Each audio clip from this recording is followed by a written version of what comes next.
Show a wealthy person and a struggling person the exact same 1,000 pounds. They will not see the same thing.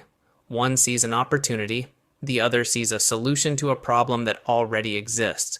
That single perceptual gap, not luck, not inheritance, not a head start, is responsible for more financial inequality than almost anything else.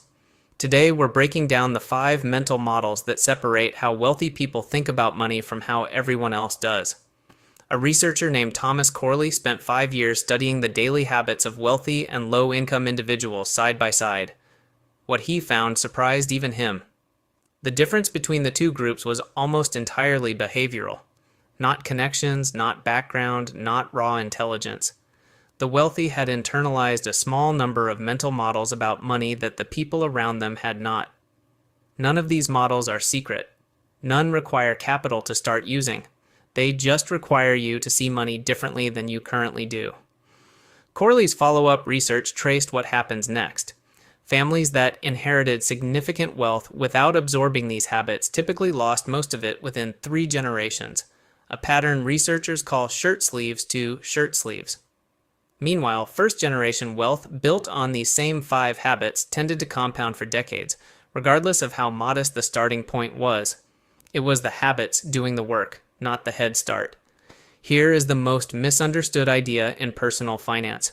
Rich people buy assets. Poor people buy liabilities and call them assets. An asset puts money into your pocket. A liability takes money out of it, regardless of what it looks like on the surface. A rental property generating 500 pounds a month in profit is an asset. A personal home with a mortgage costing 2,000 pounds a month is a liability, no matter what it might be worth on paper in 20 years. Wealthy people ask one question before almost every significant purchase. Will this produce income, or will it consume it? Most people never ask that question at all. Take 2 people who each have 20,000 pounds saved. One puts down a deposit on a car that loses value the moment they drive it off the forecourt, a liability wearing the disguise of an achievement. The other uses the same amount as a deposit on a small buy-to-let property that rents out for more than the mortgage costs. 5 years later, the car is worth half of what it cost and still costs money every month in fuel, insurance, and repairs. The property has paid for itself and is still generating income, same starting amount, same discipline. The only difference was which side of the assets and liabilities line the money landed on. Most people think about money in terms of what's in their account right now. The wealthy think about time. Specifically, they think about what their own hour is worth and whether they're trading it wisely. Someone earning the equivalent of 50 pounds an hour will happily pay someone else 15 pounds an hour to mow their lawn. The maths is obvious to them. Someone operating from scarcity will spend 3 hours doing it themselves to save 45 pounds without ever counting what those 3 hours actually cost. This has nothing to do with laziness. It's a recognition that time is the one resource you cannot earn back, and every hour of it has a price, whether you calculate it or not. This plays out in small decisions constantly, not just big ones. A freelance designer earning 40 pounds an hour will still spend an entire Sunday comparing 3 supermarkets to save 6 pounds on a shopping trip. 4 hours spent to save less than the value of 6 minutes of their own working time. The wealthy mindset isn't about never doing anything yourself. It's about noticing when the maths has stopped making sense and being willing to buy back the hour instead of defending the 6 pounds. The same logic scales upward. An entrepreneur earning the equivalent of 200 pounds an hour instinctively delegates admin, cleaning, and errands the moment the maths crosses over, freeing that time to be reinvested into whatever actually grows their income. It compounds in a direction most people never notice. Ask someone living paycheck to paycheck what they'd do with £1 million, and they'll describe what they would buy. Ask someone wealthy the same question, and they'll describe what they would build. This is why so many lottery winners are broke again within 5 years. They receive the resource without ever developing the mental model for deploying it. Money without a framework for using it isn't wealth. It's just delayed bankruptcy, waiting for a trigger. The wealthy treat money as a tool for producing more freedom, not as a finish line to cross. Research into lottery winners has tracked this pattern for decades. A large share return to their previous financial position or worse, within a few years of the windfall.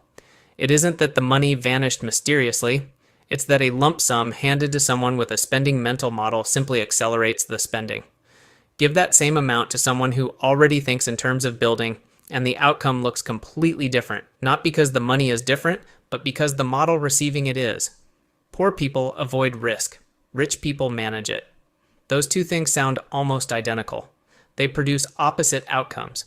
Avoiding risk means leaving money in an account paying almost nothing, while inflation quietly erodes what it's worth, and calling that safe. Managing risk means understanding what you're actually exposed to, spreading it deliberately, and accepting that some losses are simply the cost of being in the game long enough to win it. Warren Buffett's most quoted rule is never lose money. His second rule, said half-jokingly, is see Rule 1. But Buffett has lost money on plenty of individual bets. What he actually manages is the size and the concentration of the losses he's willing to take. Consider two savers who each have £50,000 sitting untouched for 15 years.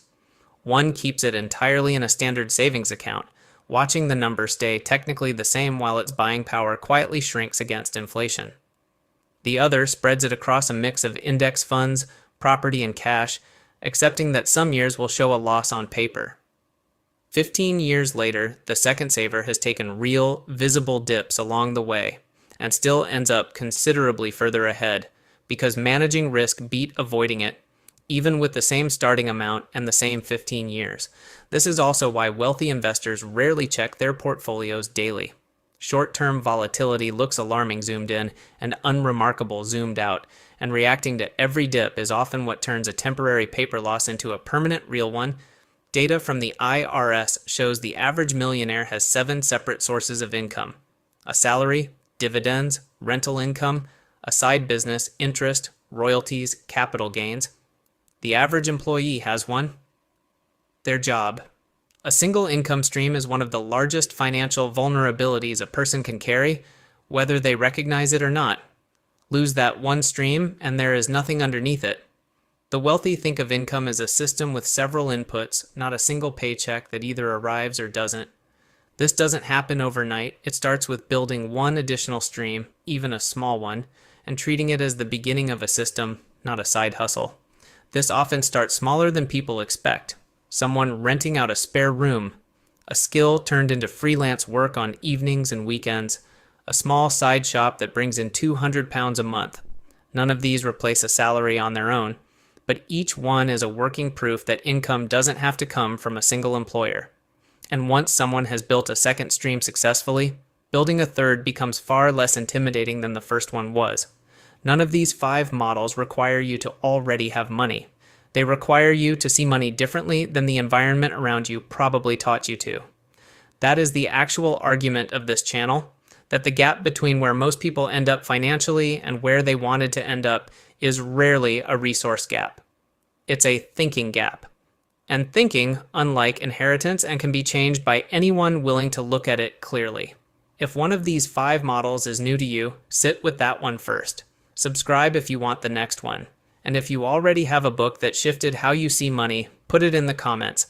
It might be exactly what someone else in this comment section needs to hear next.